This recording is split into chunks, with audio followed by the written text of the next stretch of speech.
Kalau masih muda dulu ya hobinya kan hobi muda lah. Main bola, badminton. Loh, main bola juga? Oh, iya. Wah, posisinya di mana kalau main bola? Striker. Iya. Tri Belanda itu. Oh, trio Belanda itu. Iya, oh trio, ya, Ricard sama iya. Gullit sama Van Basten iya, ya. Terus iya. ketika Ferguson jadi pelatihnya MU, udah saya ke MU.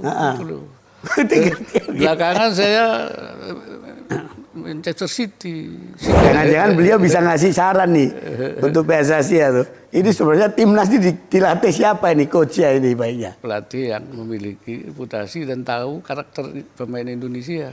Iya. Jadi sebaiknya itu mereka sudah pernah melatih di Indonesia, punya pengalaman, tahu karakter. Ya, jadi dia ngerti. Pernah misalnya di Persib, misalnya. Wah, Bojan ini misalnya. Misalnya, iya. Ya, dana investasi yang besar itu melebihi dana yang dikumpulkan. Ya. Kayak Danantara gitu ya? Iya, bisa lebih dari Danantara. Ini ada badan yang kita tunggu. Apa itu ya? Ya, Badan Ekonomi Syariah. Ya, saya sudah selesai bicara di sini, malah di rumah saya dengan Pak Prabowo sudah selesai. Tapi belum sampai hari ini belum keluar, saya tidak tahu.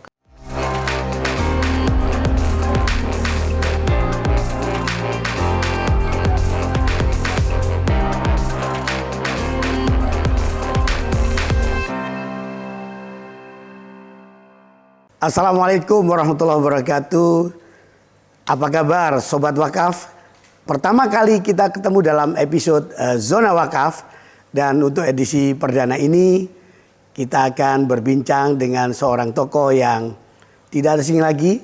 Seorang tokoh yang menjadi panutan kita. Seorang tokoh yang kita kenal dengan berbagai inisiatif-inisiatifnya terkait dengan ekonomi syariah. Sebab itu ada yang bilang sebagai Bapak Ekonomi Syariah. Beliau adalah Wakil Presiden RI yang ke-13 yang menjabat tahun 2019 sampai dengan 2024. Dan beliau pernah menjadi Ketua Umum Majelis Ulama Indonesia, pernah memimpin sebagai Rais Am dari PBNU dan seterusnya dan banyak lagi yang lainnya. Beliau tidak asing lagi, sudah ada di samping saya adalah Kiai Haji Ma'ruf Amin. Apa kabar Kiai? Assalamualaikum. Baik, waalaikumsalam warahmatullahi wabarakatuh. Alhamdulillah baik-baik saja. Iya, Kiai. Ini setelah tidak lagi berkantor di Istana Wakil Presiden di Kebon Siri ya. Sekarang kegiatan apa aja Kiai? Ya, kegiatannya mengaji, ada pengajian, dakwah, berdiskusi, menghadiri seminar-seminar, baik nasional juga internasional, menerima banyak tamu. Ya kalau kegiatan tidak kurang lah, bahkan bisa dikatakan lebih banyak. Karena, oh gitu ya? Iya, karena kalau dulu kan ada dibatasi oleh protokol, sekarang kan enggak, jadi lebih punya lebih leluasa ya? Lebih luas. Kegiatan saya menjadi lebih banyak dari yang dulu-dulu. Kalau pagi olahraganya apa ya? Pagi jalan, sepeda statis, sesuai dengan umurnya lah. Olahraga yang mungkin saja dilakukan. Jalan di mana aja sekitar rumah? Sekitar halaman rumah. Berapa lama tuh ya? Ya paling 1 jam. Ya dapat 2 kilo, 3 kilo. Iya. Kalau ingin keluar ada daerah yang dekat sini yang agak daerahnya itu sepi dan hawanya baik, tidak jauh, jalan kaki juga. Jarang itu jangan kita lakukan. Nah ini kalau di kediaman Kiai Ma'ruf Amin yang di Cimanggis ini kan banyak sekali tanaman-tanaman yang indah-indah ini. Ini hobi nanam atau bagaimana? Iya, saya itu kan suka tanaman. Ketika saya jadi wapres ke daerah, bahkan ke luar negeri, saya pulang mesti bawa tanaman. Oh gitu? Iya, bahkan ada yang dari Cina saya bawa juga. Namanya Date of China. Jadi korma Cina. Oh, korma Cina. Iya, dari Yunani saya pernah bawa zaitun. Oh. Iya, juga dari berbagai daerah. Nah ini tumbuh di sini ya? Tumbuh ya? Iya. Nggak, artinya cuma berbuah sudah? Kalau yang di Cina sudah berbuah juga. Yang kurma Cina itu, Yang kurma date Cina. Chinese itu. Iya. Ya, gimana rasanya? Manis. Manis ya? Manis. Ya. Tidak seperti kurma yang dari Timur Tengah. Dari Timur Tengah ya, beda ya. Beda. Wah hebat ya, rupanya tanah kita tuh bisa juga untuk tanaman-tanaman di Bisa. luar negeri ya. Harus ada media tanam. Kemudian juga seperti apa namanya tin. Tin juga saya tanam sini dan Oh berbuah. tanaman tin ya? Iya. Oh oke. Kalau zaitun belum besar, masih kecil. Iya. Wow. Jadi itu hobi nanam sejak dari kecil atau bagaimana ceritanya? Ya dari dulu lah. Cuma dulu kan tidak begitu sempat saya ngurusinya. Iya. Sekarang saya kumpulkan. Jadi semua yang langka-langka itu seperti pohon jamblang, pohon gowok, kawista, kan juga pohon barus, ya yang udah mulai langka-langka itu juga saya tanam. Wow. Banyak koleksi pohon tanaman langka ini. Para pemirsa. Jadi sahabat wakaf ini Iya. luar biasa ya. Iya. Kan Nabi bilang, kalaupun besok kiamat, kalau masih bisa nanam, tanam aja. Oh itu ada hadis ya? Hadis ya, fatilah namanya, punya tumbuhan kecil, besok kiamat, sekarang masih punya itu, tanam saja. Wow. Jadi memang kita disuruh banyak menanam Oh. untuk menghijaukan dan ada hasilnya. Wah ini jadi penting ini. Ya, Hobi dan tradisi kebiasaan untuk menanam itu penting ya. Bukan malah nebang ya. Bukan nebang, itu malah nebang menanam. Ya nanam. Ya. Kalau hobi apa sebenarnya selain bertanam, bercocok tanam? Kalau masih muda dulu ya hobinya kan hobi muda lah. Main bola, badminton. Loh, main bola juga? Oh, iya. Wah, posisinya di mana kalau main bola? Striker. Iya. Waduh tahu ya, sahabat wakaf ya. Kayak Maruf Amin itu striker posisinya ya. Badminton. Iya. Bisa ya. Kalau sekarang itu ya jalan dan membaca saja. Oh. Mutolaah saja. Nah itu kalau tadi bola kan ya. Iya. Ini Gen Z atau generasi muda kita banyak yang nanya ini. Iya. Kalau favorit pemain bola dari Kiai Ma'ruf itu siapa legendnya itu yang jadi idola? Kalau dulu. Iya. Jadi itu masih zaman Johan Cruyff. Oh Cruyff ya, Belanda ya. Beckenbauer. Franz Beckenbauer, Ya. Jerman.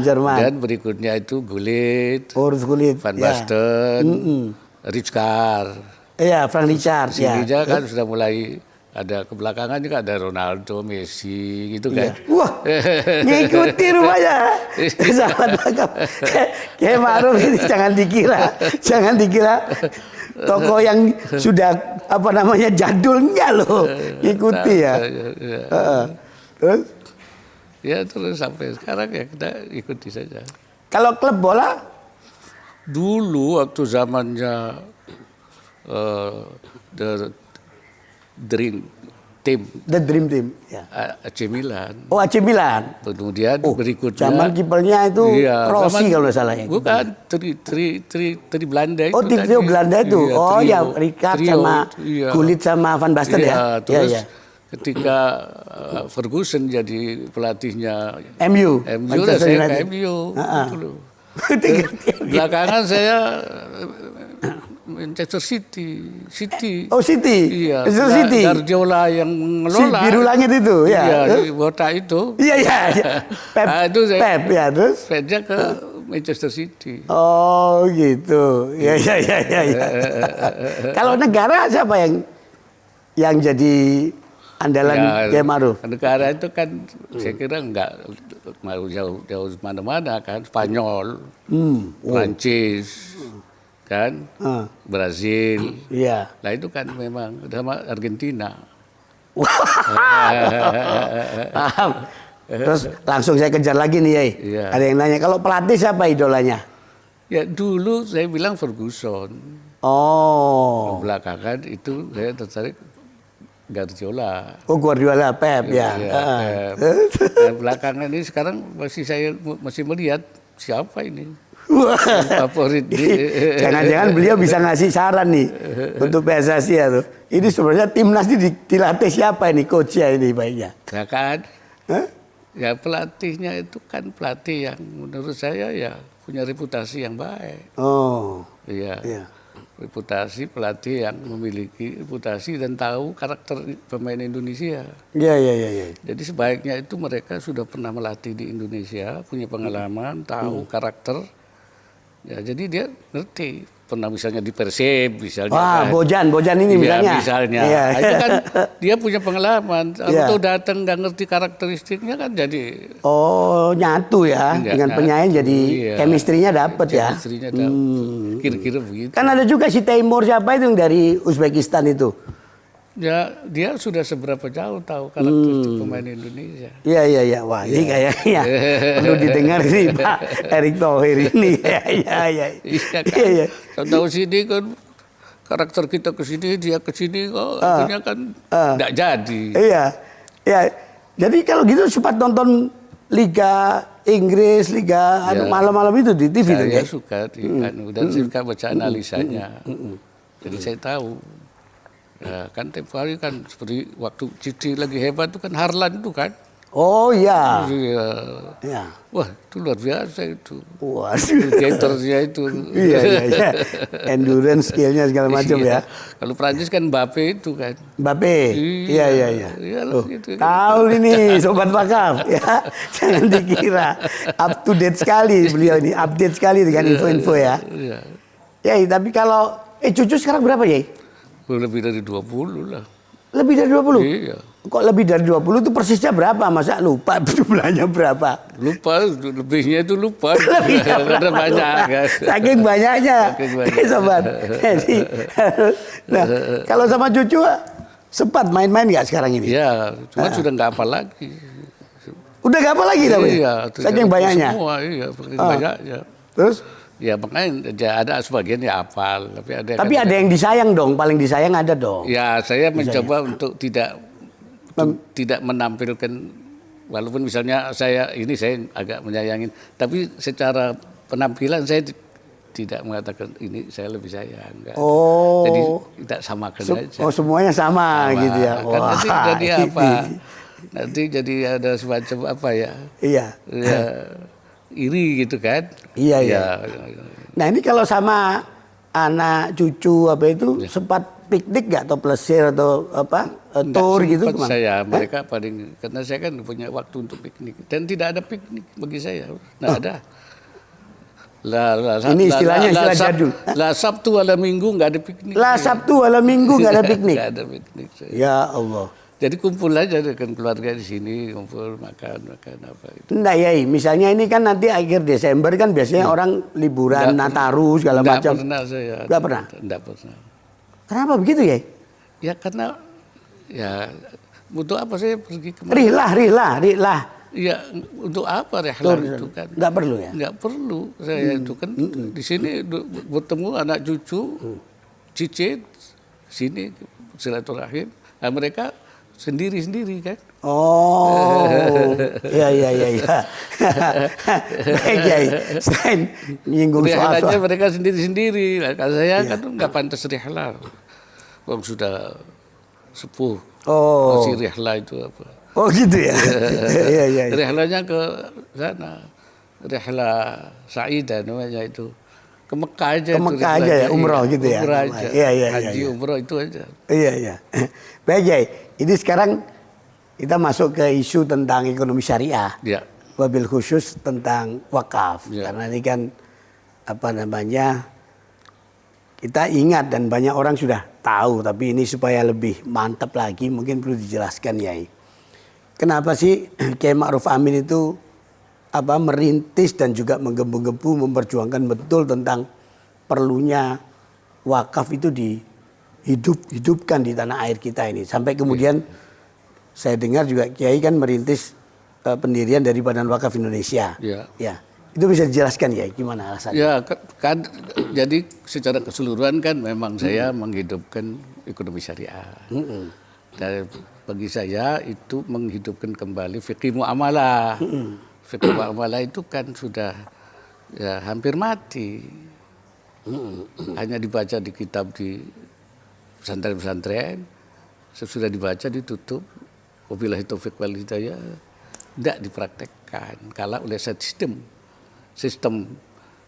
ribawi, sistem yang global itu sudah menguasai seluruh dunia. Uang pun tidak ada.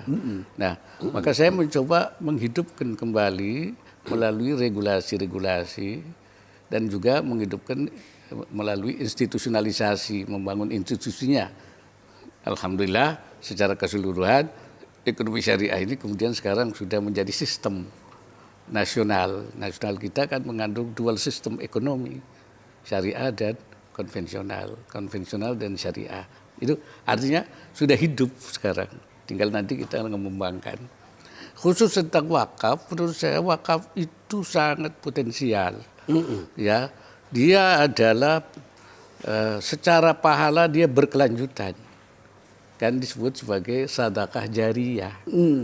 Pahalanya kan nggak pernah berhenti karena wakaf itu nggak pernah habis, tidak boleh dihabisi. Jadi pahalanya terus saja. Jadi pahala yang berkelanjutan, sustainability pahalanya. Dan kedua juga manfaat sosial ekonominya juga berkelanjutan. Karena dia itu kan suatu aset yang tetap, yang tidak boleh hilang. Bahkan dia dari waktu ke waktu kalau kita lola dengan baik, dia seperti apa itu bola salju snowball. Iya, snowball itu gelunding terus ya, tambah besar ya. Dan bisa memberi manfaat kalau dilola dengan baik, seperti model investasi yang dilola dengan baik, dia akan besar dan akan memberi manfaat yang besar. Manfaat untuk seluruh bukan saja orang Islam, semua bisa boleh kita beri manfaat dari situ untuk menghilangkan kemiskinan terutama dan sebagainya.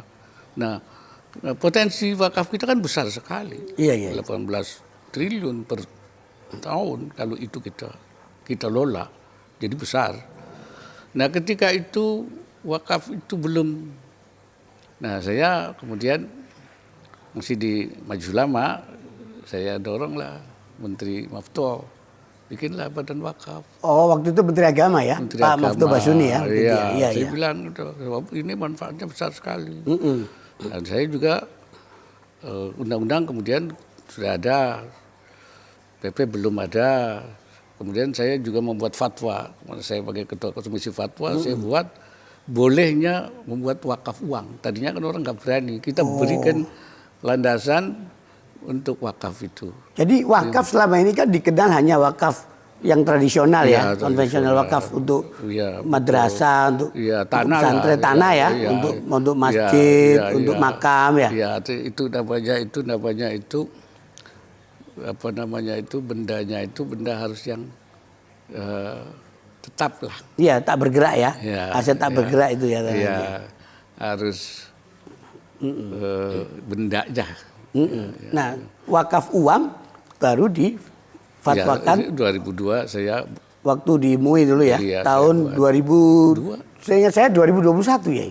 2000 enggak ya, 2000 lebih awal lagi ya, sorry. 2002. Maaf, 2002 ya. Iya. Oke. 2001 kan saya sudah jadi sudah jadi wapres. Iya. Nah, kemudian dibuatlah oleh Menteri Agama Badan Wakaf. Dari Badan Wakaf ini kemudian ketika saya menjadi wapres, saya bangun ke lembaga negara ya, yang strukturnya itu namanya Komite Nasional Ekonomi Keuangan Syariah. Ketuanya presiden, ketuanya wakil presiden, saya waktu itu merangkap ketua harian, sekretarisnya Menteri Keuangan, anggotanya Menko, 4 Menko, kemudian menteri-menteri terkait. Nah, fokusnya itu diantaranya ya 5 lah. 1 itu industri keuangan, kedua industri halal, ketiga itu bisnis syariah, yang keempatnya ini pengembangan dana sosial syariah, zakat dan wakaf, infak. Nah, ini karena ini potensinya besar sekali. Ya, ini menjadi fokus. Kalau zakat dan wakaf itu bisa kita lola, itu nilai manfaatnya. Dan kelima itu membangun pengusahanya. Karena tanpa pengusaha kan nggak ada.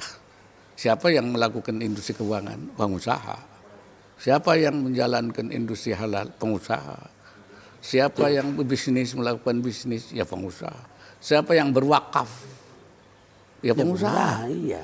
Ada itu faktor pengusaha menjadi faktor yang penentu untuk bisa mengembangkan ekonomi syariah. Tapi wakaf ini merupakan potensi yang harus kita kembangkan. Ya, karena dia itu ya saya kira itu kalau dilola bisa menjadi semacam apa itu kayak dana investasi yang besar itu melebihi dana yang dikumpulkan ya kayak Danantara gitu ya. Iya bisa lebih dari Danantara itu. Oh, lebih Kalau Danantara dikelola ya? dengan benar Iya. kalau bisa dananya tetap nggak dibagi, hasilnya saja yang dibagi. Jadi itu bisa menjadi semacam kayak Danantara, kayak INA dulu kan. Ina, iya. Seperti itu. Kalau kita bisa mengelola seperti itu potensial sekali. Gitu. Nah untuk bisa sampai mengelola potensi yang begitu besar itu, Ya. syaratnya apa ya? Syaratnya ada lembaga banyak kan, ada koordinasi menjadi satu kesatuan yang kemudian produk-produk wakafnya kita buat variasi seperti sekarang ada di CWLS, ada dana wakaf ya yang sifatnya itu wakaf modalnya diwakafkan atau hasilnya saja yang diwakafkan. Aduh wakaf macam-macam lah bentuk-bentuk wakaf yang bisa CWLS itu saya bisa jelaskan sahabat wakaf itu cash wakaf link sukuk, ya kan? Iya. Ini adalah instrumen yang diterbitkan oleh Kementerian Keuangan dengan Badan Wakaf Indonesia, ya kan? Nah, kalau gagasan-gagasan seperti itu kita perbanyak modelnya dan dikelola oleh banyak pihak, ya mengeluarkan wakaf. Dan baru-baru ini kan ada juga seminar wakaf di Padang. Nah, Sumatera Barat membuat juga Sumbar berwakaf. Iya.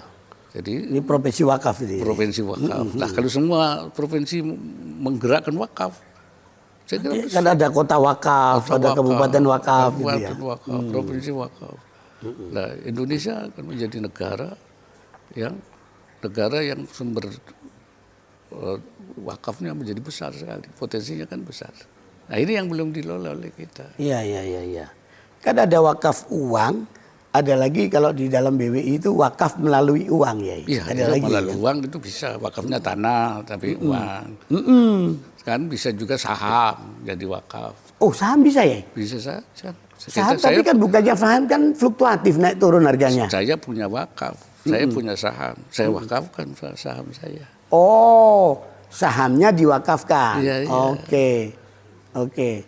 Saham jadi wakafkan. Yai punya saham di perusahaan ini. Iya, saya kan? Terus diwakafkan. Iya.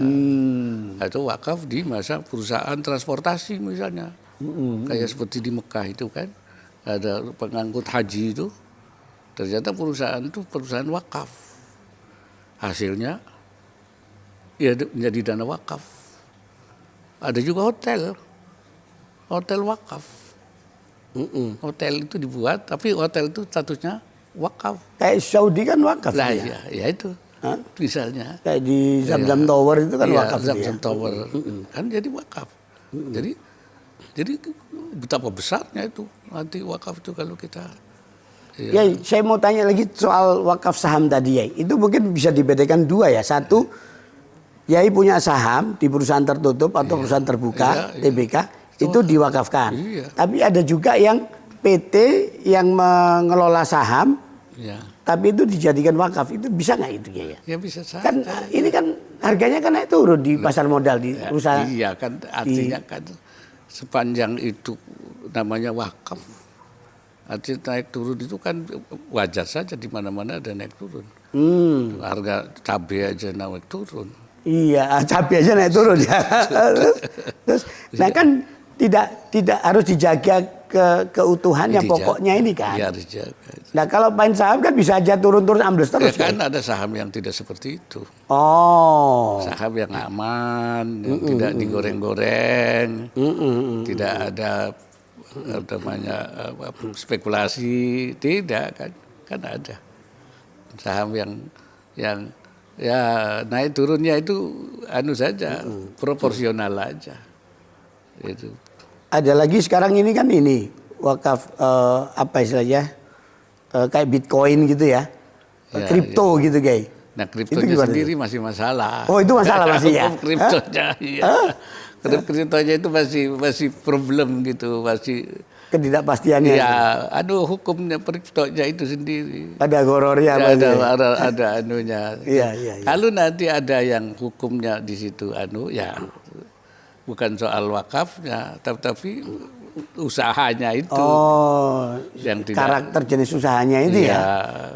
Kayak kalau di underlying-nya ada emasnya atau apanya gitu ya bisa. itu ada yang kripto dibolehkan, itu ada. Oh. Itu makanya lihat kriptonya seperti apa. Itu ada fatwa Majelis Ulama lah tentang Oke. Iya.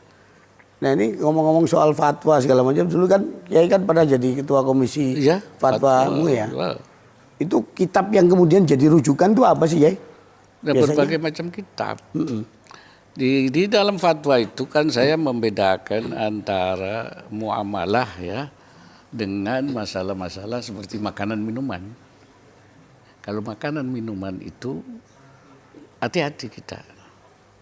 Istilahnya itu mengambil kaidahnya itu al-akhdhu bil akhwat wal khuruj minal khilaf. Mengambil yang paling hati-hati dan keluar dari khilaf.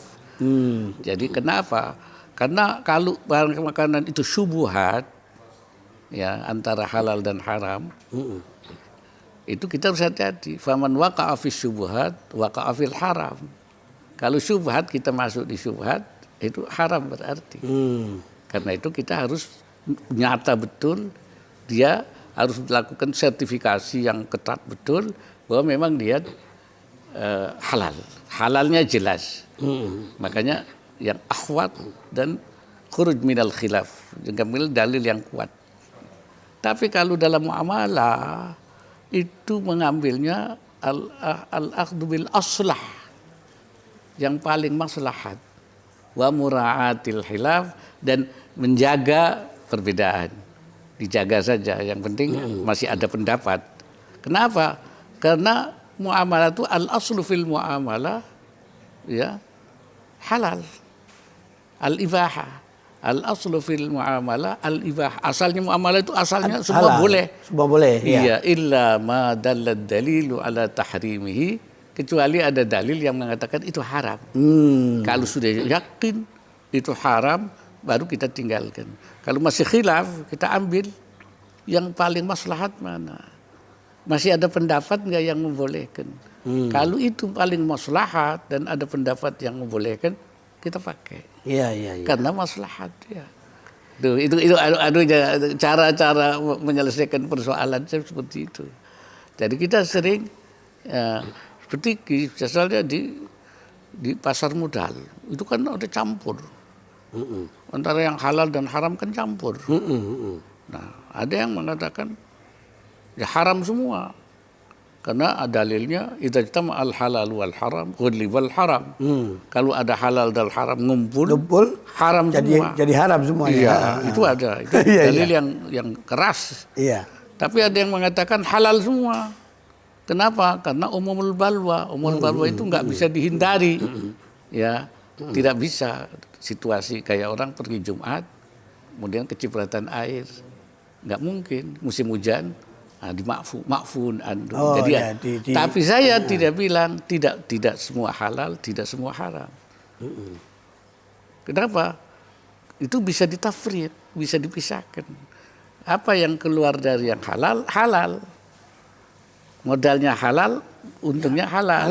Ada modalnya haram, keluarnya haram. Namanya tafriqul halal anil haram. Jadi itu nanti terbagi.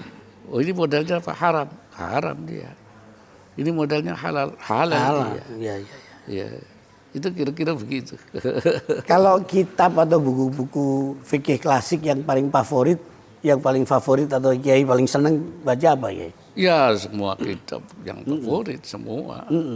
Yang kitab-kitab yang Anatul Talibin, Majmu' lin Nawawi, gitu kan? Iya. Semua fikih-fikih itu ya kita pakai semua. Iya.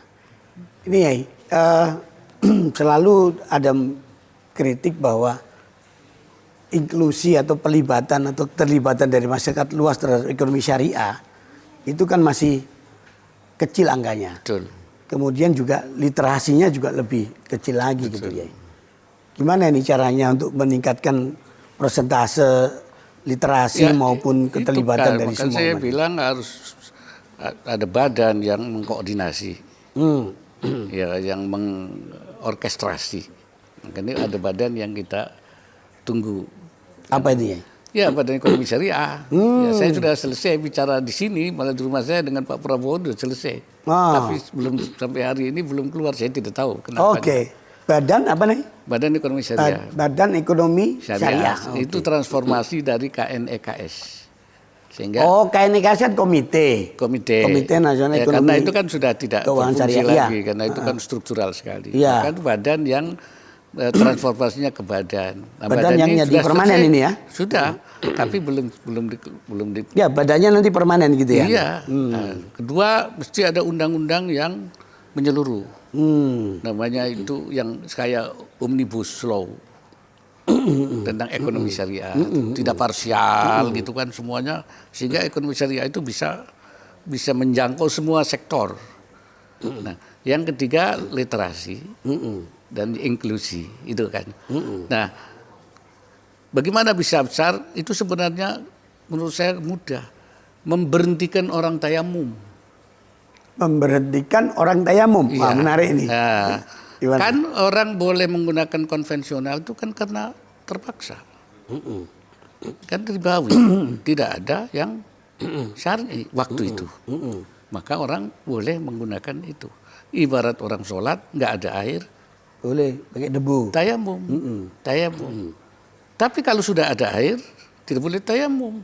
Idza wujidal ma batalat tayamum. Kalau ada air, tayamum batal.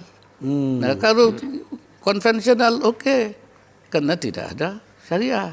Setelah ada syariah, wajib. Iya, batal nih kan. Batal yang Nah, tapi kan masih banyak yang tayamum. Masih banyak. Ya, kenapa kok masih banyak yang tayamum? Kenapa ya? Makanya kita literasi, kita tahu NT ini sudah nggak boleh lagi di situ. Sudah stop tayamum. Sudah batal karena sudah ada ini. Jadi menghentikan orang yang tayamum supaya menggunakan wudu. Wudu itu artinya menggunakan instrumen yang syariah. Iya. Dan ini menyadarkan orang yang tayamum itu ente berhenti tayamum, kira-kira begitu. Ini hal yang sama juga untuk literasi maupun inklusi soal wakaf ya. Ya. Wakaf juga masih dirasakan masih kecil ya. Kesadaran. Karena orang tidak tahu betapa besarnya manfaat wakaf. Pahalanya berlanjut, sedekah jariyah. Kemudian manfaat untuk membangun ekonomi, sosial ekonomi di masyarakat juga akan terus berkelanjutan. Juga nilainya tinggi sekali. Nah, ini yang tidak difahami oleh masyarakat betapa wakaf itu merupakan satu instrumen yang luar biasa dalam membangun kesejahteraan masyarakat. Ya kan ceritanya sejak zaman Rasulullah dulu ya. Ya, wakaf kebun kurma, ada sumur, sampai sekarang jadi hotel yang keren yang di Mekah itu ya kan. Itu berkelanjutan kan. Kan berkelanjutan namanya. Iya. Sampai sekarang makin berkembang terus ya. Terus itu. Dan pahala yang pemberinya akan terus saja. Namanya sadaqatin jariyah. Nah, kan? Nah, kalau itu difahami orang, pasti mau dia. Iya. Memberi wakaf, pahala dapat, memberi maslahat kepada masyarakatnya dapat dan berkelanjutan. Makanya BWI kan juga mulai menggalakkan apa yang disebut sebagai gerakan Indonesia berwakaf ya. Ya kan? Harus. Sejak zaman Presiden SBY waktu itu seingat saya. Pak Jokowi harusnya dilanjutkan nih sekarang ya. Gerakan Indonesia berwakaf. Dan juga mengajak wakif-wakif itu dari termasuk Gen Z dari kalangan anak-anak muda. Itu boleh ya, walaupun dengan 10.000 boleh berwakaf, bisa ya? Wakaf uang itu ya? Iya, bisa uang, bisa. Nah, nanti dana yang terkumpul harus utuh, tetap itu pokoknya. Jika nanti dari imbal hasilnya itu baru yang dimanfaatkan ya. Untuk mauquf alaih gitu ya. Kan kita kan Wakaf itu kalau misalnya dia terkena gusur tanah, ya kita pindahkan. Ruslah. Iya. Tukar guling ya. Artinya bukan wakafnya, wakaf ainihi. Ya, kalau dulu kan wakaf itu dianggap ainnya harus, kalau enggak ya udah. Kita harus mengatakan baka'u ainihi wa manfaatihi. Walaupun tidak ada ain, manfaatnya kan kita pindahkan ke tempat lain. Ainnya berbeda, tapi manfaatnya Asas manfaatnya dapat terus. tetap. Namanya istimrarul manfaat. Manfaatnya berkelanjutan. Kalau enggak kan habis. Iya. Wah ini sudah habis, kena gusur ya sudah habis. Enggak, pindahin. Namanya istibdalul wakaf, memindahkan wakaf, mengganti wakaf. Supaya manfaatnya berkelanjutan. Yang nilainya harus minimal sama atau harus lebih harus malah, lebih, ya kan? Harus lebih. Jangan di Ruislak malah dapat tempat yang jelek gitu kan? Nah, itu namanya khianat. Nah itu khianat. Nah, ini penting nih. Kalau khianat pidana loh ya? Iya. Iya kan? Bukan yang pidana, dosa. Itu. Dosa udah pidana ya, dosa iya. Itu mengakalin wakaf namanya. Ngakalin wakaf. Iya. Emang ada orang yang ngakalin wakaf? Ya siapa tahu mungkin aja. Hati-hati nih jangan sampai tuh. Kalian semua tergolong orang yang mengakali wakaf ya kan? Iya. Terus kalau di negara-negara lain tentang bagaimana hebatnya wakaf itu, ya sudah mana saja ya? di Bisa Kuwait, jadikan contoh. Kuwait, di Mesir, di Saudi juga. Makanya di negara lain itu ada menteri wakaf, Wuzaratul Awqaf. Jadi seperti di Saudi itu kan ada menteri haji, ada menteri wakaf. Maroko juga wakaf ada Iya, menteri wakaf Maroko. Iya. Di mana? Di Mesir juga ada wakaf. Karena memang wakaf itu kalau dilola dengan baik dan apa namanya kan potensinya itu besar, itu bisa menjadi ya bahan untuk mengembangkan sosial ekonomi. Makanya menteri kalau di luar negeri itu seperti itu. Jadi Badan Wakaf Indonesia atau BWI bisa jadi Kementerian Bisa Wakaf. saja. Iya. Kalau kita sudah bisa, kalau pemerintah sebenarnya melihat ini sesuatu, sekarang kan sudah menteri haji. Iya. Iya. Bisa juga menteri. Sekarang ada Kementerian Agama, ada PJPH, halal, Badan Halal itu. Iya. Ada Kementerian Haji. Iya. Ya kan? Badan wakaf kita lihat. Kalau wakaf cukup badan aja mungkin yang setara menteri kali Ya Kiai. bisa saja badan. Cuman kalau di luar negeri seperti di Saudi, di Kuwait, di Maroko, dan di Mesir, itu justru menteri wakaf. Kalau Saudi malah terbalik, Wuzaratul Awqaf wa Syu'unid Diniyah. Di Saudi. Iya, menteri wakaf dan urusan-urusan keagamaan. Jadi urusan keagamaannya itu dicangkolkan di wakaf. Oh, justru wakaf ditonjolkan. Iya, wakafnya. Wakaf ditonjolkan yang urusan agama. Iya, dicangkok di situ ya. Itu model Saudi. Terus menteri haji sendiri. Karena memang urusan haji di Saudi kan memang tiap tahun dan kedatangan jamaah haji. Jadi harus menteri yang ngurus. Kalau di Indonesia format idealnya kayak apa kira-kira nanti ya?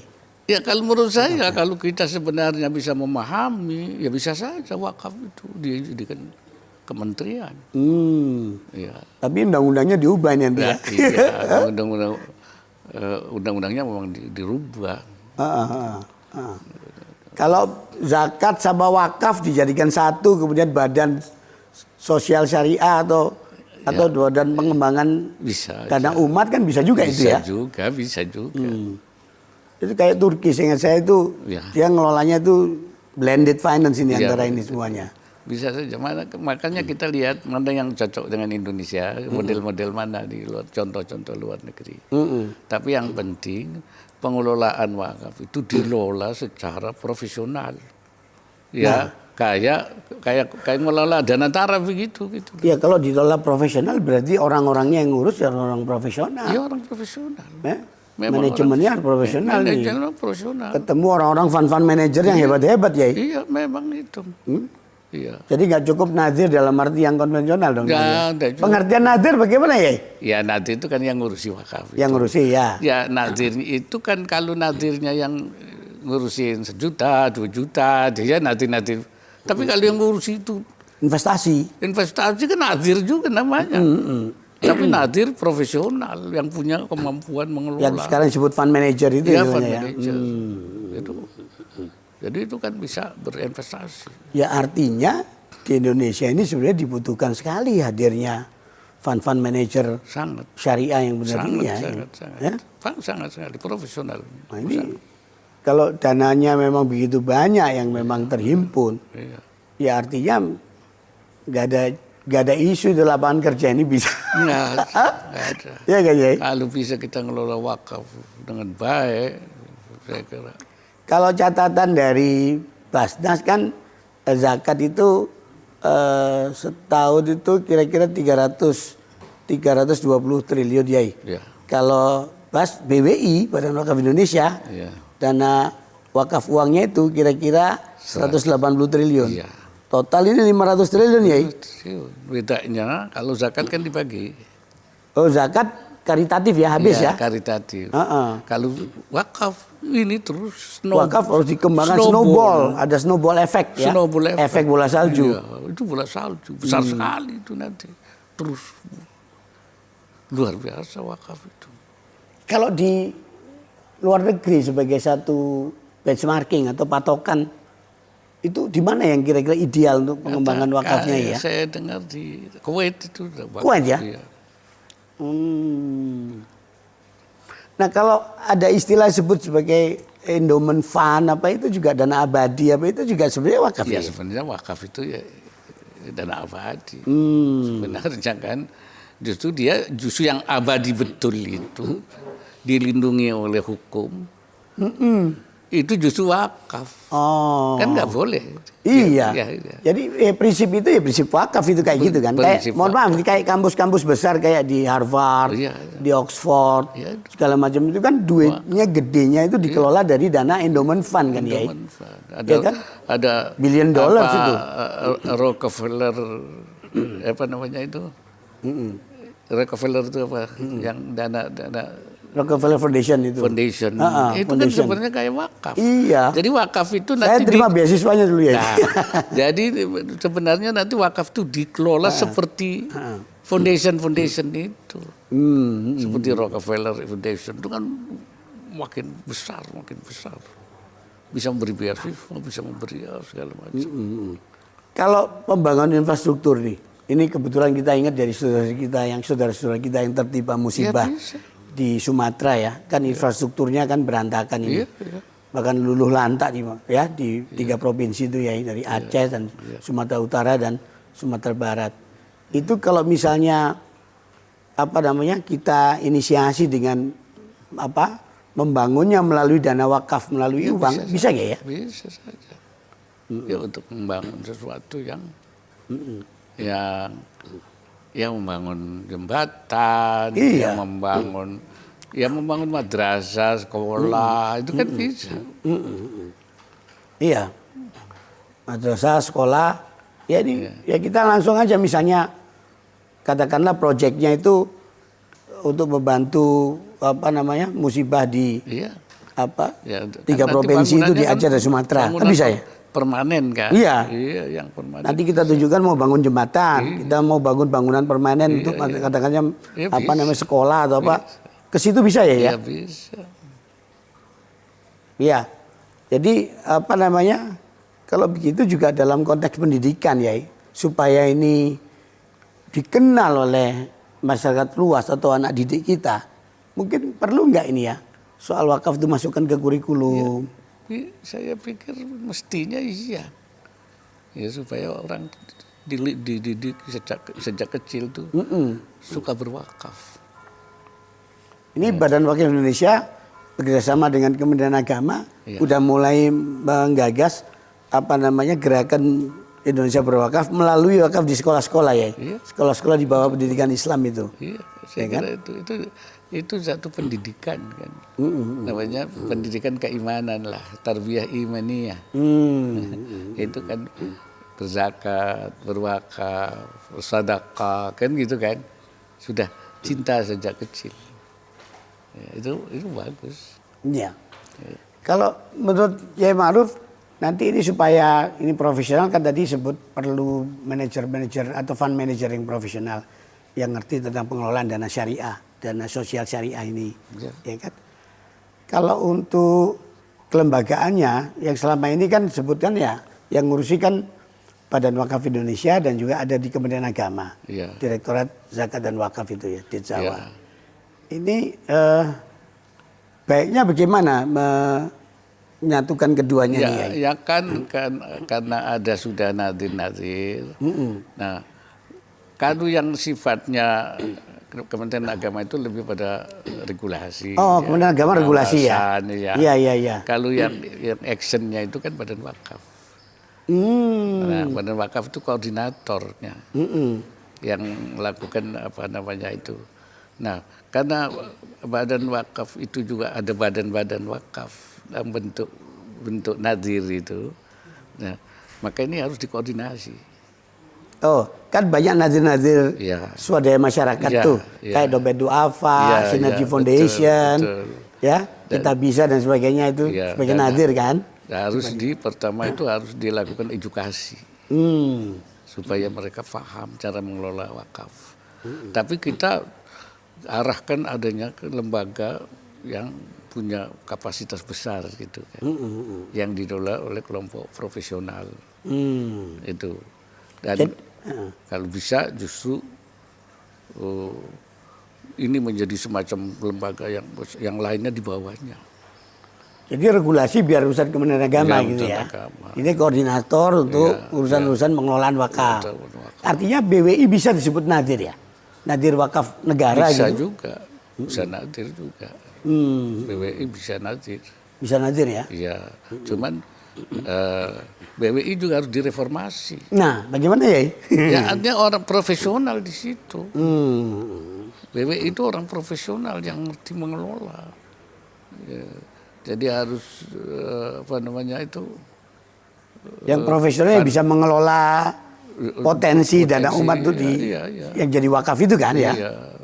Fund manager lah dia di situ harus ngerti karena dia mengelola uang bukan membuat hukum bukan. Yang buat hukum biarlah majelis ulama. Ya. Hukum urusannya ulama urusan kan. majelis ulama. Jadi iya. Badan wakaf itu juga ngelola wakaf. Bagaimana wakaf dilola dengan baik. Jadi nggak usah mikirin regulasi dan segala macam, biar urusan Kementerian Agama. Menarik ya? Hukum-hukum biar serahkan pada majelis ulama. Minta aja pada majelis ulama. Kalau yang berkaitan dengan hukumnya, dengan syariahnya, tanyain majelis ulama. Jangan membuat sendiri, nah itu kan kacau balau itu. Iya. Jadi dia nggak usah mikirin yang kayak gitu. Tuh gimana mengelola wakaf ini dengan baik. Iya. Mengumpulkan uang sebanyak-banyaknya, mengelola dengan mengumpulkan uang sebanyak-banyaknya, mengelola sebaik-baiknya. Supaya memberi manfaat sebesar-besarnya. Supaya memberi manfaat sebesar-besarnya. Nah ini penting nih. Untuk teman-teman BWI ini ya kan. Iya. Jadi gimana mikirnya itu. Wah itu nanti negara tuh baru dahsyat ya. Iya. Monggo ya, minum dulu ya. Kalau mau jadi regulator, ya fungsinya berarti dia hanya regulator. Maka harus ada lembaga yang ditunjuk oleh negara untuk mengawasi, untuk mengelola, mengumpulkan dengan gitu. Iya. Bukan membuat aturan. Buat aturan urusan Kementerian Agama di Jawa ya. Atau mungkin kalau Badan Wakaf mau membuat aturan, ya dia jadi pembuat aturan saja. Jadi nggak bisa rakap-rakap gitu. Iya. Jangan membuat aturan tapi mengelola juga gitu ya. Iya, itu nanti kacau. Oke. Ini jelas nih. Jadi istilahnya untuk ke depan mungkin bisa kita perbaiki nanti. Ya, jadi profesional betul di situ itu. Kalau nggak tercapai. Iya. Bisa BWI sendiri, Basnas sendiri atau dua dilebur ya jadi badan sendiri gitu kan tadi. Iya kan? Apa, 2 juga nggak apa-apa. 2 nggak apa-apa, ada Tapi operasional. Oh, iya.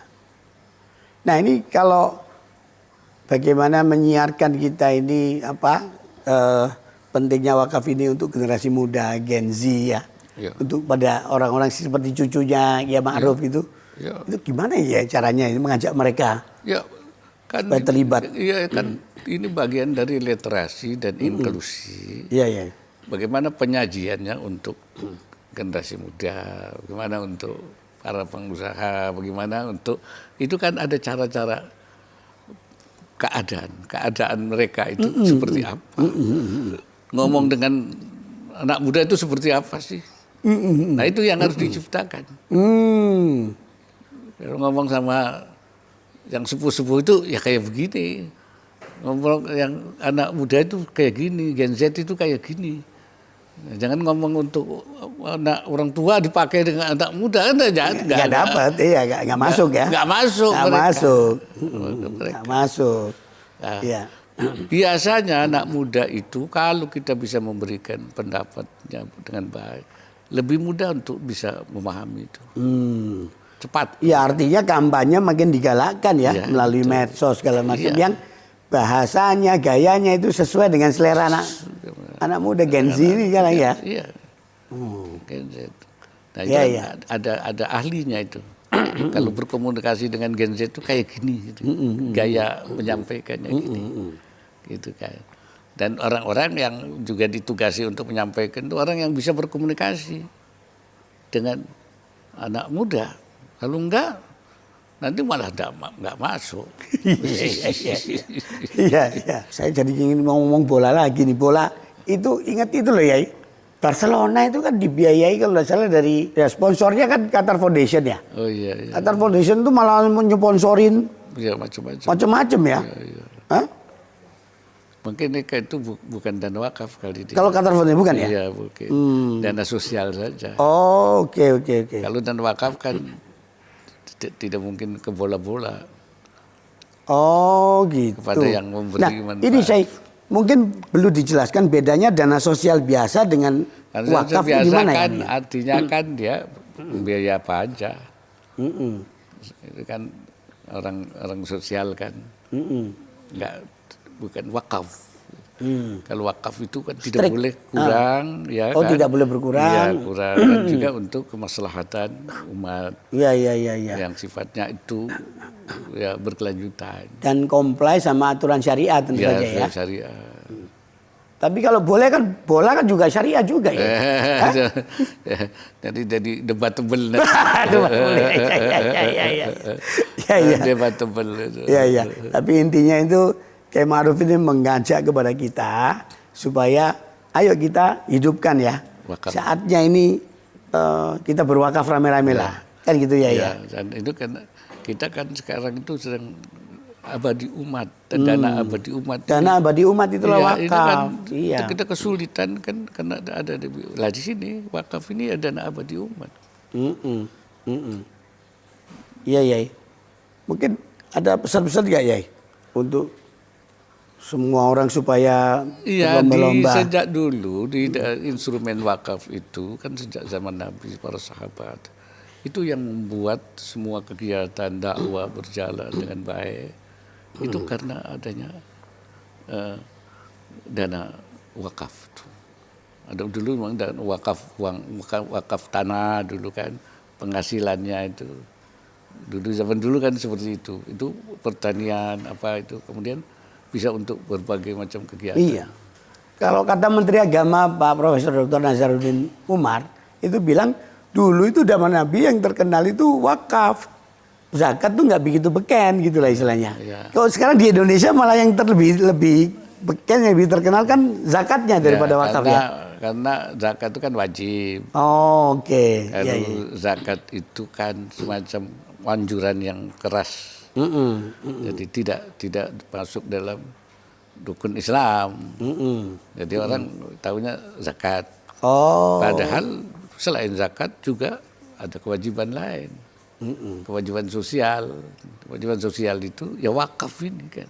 Walaupun sifatnya sukarela ya. Ya, Iya kan sebenarnya ya. Anjuran. Anjuran ya, anjuran. Tapi harus kita kuatkan sebagai hal yang wajib secara moral ya. Ya justru punya nilai strategis. Ya, terima kasih banyak. Oke. Matur nuwun, syukron kasiran semuanya atas waktunya dan penjelasan yang luar biasa. Ya. Mudah-mudahan bincang-bincang kita ini nikmati oleh semua kalangan, khususnya oleh sahabat-sahabat wakaf di seluruh penjuru tanah air, di Indonesia dan seluruh dunia bahkan ya kan. Oke. Jadi ini kami punya satu tagline yang penting ya, yang menarik ini. Karena wakaf itu keren gitu. Betul ya? Iya betul. Karena wakaf itu keren coba ya. Iya. Karena wakaf itu keren ya kan. Keren karena wakaf itu. Karena wakaf itu coba ya. Karena wakaf itu keren. Wah. Dengan wakaf semua hal bisa kita selesaikan. Nah, dengan wakaf semua hal bisa kita selesaikan. Iya. Nah, itu coba diperhatikan itu, Iya. teman-teman. Terima kasih banyak ya. Iya, Matur nuwun. Iya. Demikian ya. Kita pamit dulu. Yai mau istirahat dulu ya, atau ada acara lain ini kira-kira? Enggak ada. Ada acara lain ya. Iya. Terima kasih. Terima kasih. Sultan. Saya minum.